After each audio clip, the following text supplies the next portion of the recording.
Now, historians have largely attributed this dramatic growth to the reliance on the potato on the part of the laboring poor in the pre-famine period.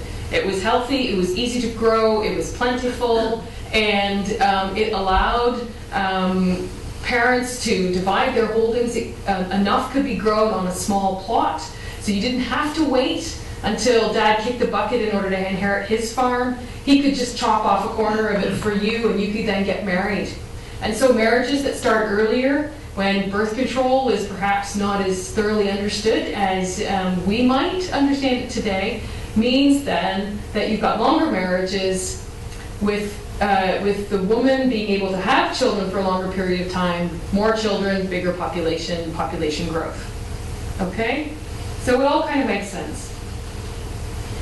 And so what everybody who came and visited Ireland in the early 19th century noticed was that girls as young as 16, they would say disapprovingly, are getting married. And they're hopping off to the priest and tying the knot, and they don't even have 2 pennies to rub together, except a wee potato patch that their father has given them. Okay, and these stories kind of repeat themselves over and over again. And indeed, so young people getting married and then having large families was very much the norm in pre-famine Ireland. This pattern changes dramatically after the famine, with a delay in marriage until the parties were older, and therefore, as a result, with fewer people getting married, you had lots of single adults who were unmarried, which demographers call high adult celibacy, okay? Enforced, as it were. And what all of this suggests is that for some demographers is that Ireland demonstrates the STEM family model. Now, what is the STEM family? Okay? The STEM family is when you've got 3 generations in a single household. Okay, so you've got Granny, you've then got her son and his wife and their children, and all together they are running the family farm.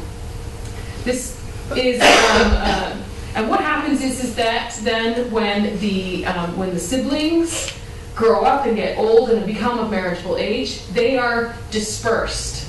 Okay, so the senior members of the family make it happen that the younger members are pushed out, generally via emigration, okay, to wherever, in order to ensure that the family farm remains in single hands, that it remains a viable entity, and that there is a marriage partnership in place to look after it, okay, and that there's no threat to that and by being divided up, okay.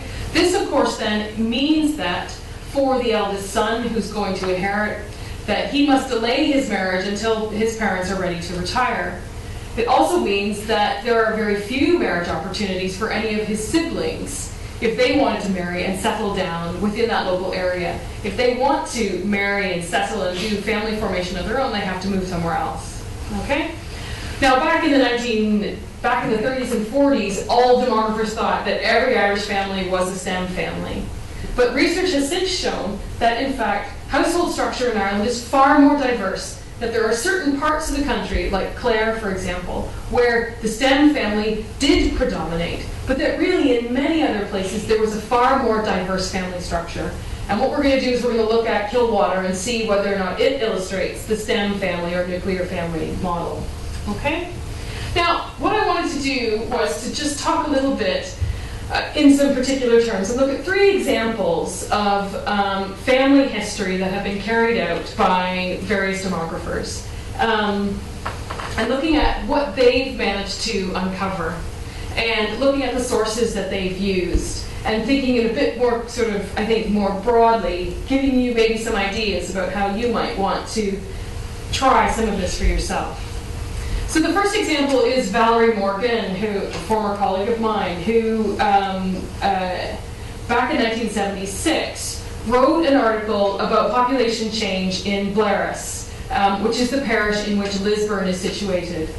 And the reason she chose this was because, unusually, Blaris's Church of Ireland parish register was very well preserved, and it extended over a really long period of time.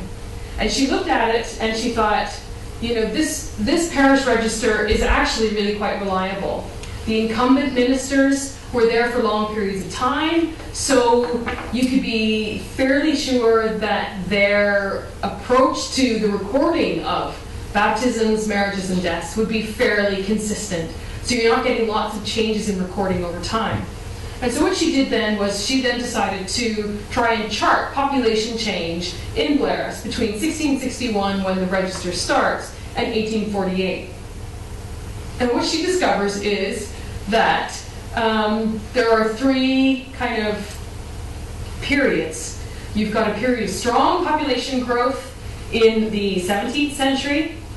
Then in the period around the 1690s, which doesn't ring any bells, does it?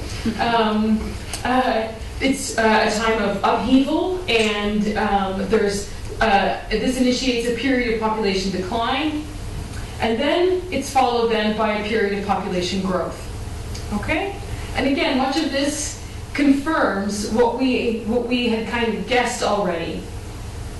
Okay? And again, this is not to try and understand this. It's just to sort of see that these are the kinds of things that demographers would then use.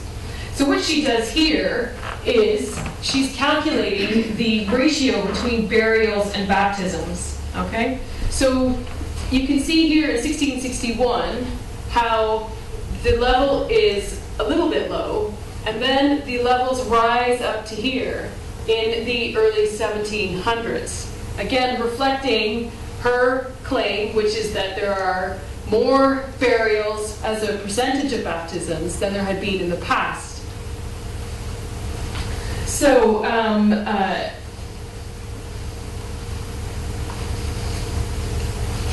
the second example, so just to give you again a notion of like charts and graphs and ratios and all that kind of stuff that's messing around with numbers.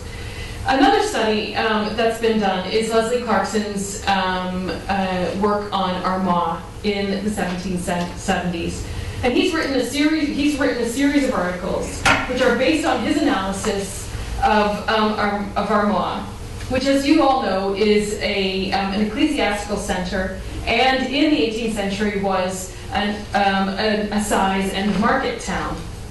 Now, this town had a relatively stagnant economy up until the 1750s, but then with the growth of the domestic linen industry and growing linen production, there was a boost to the economy, more money sloshing around, and this led to a boost in urban building.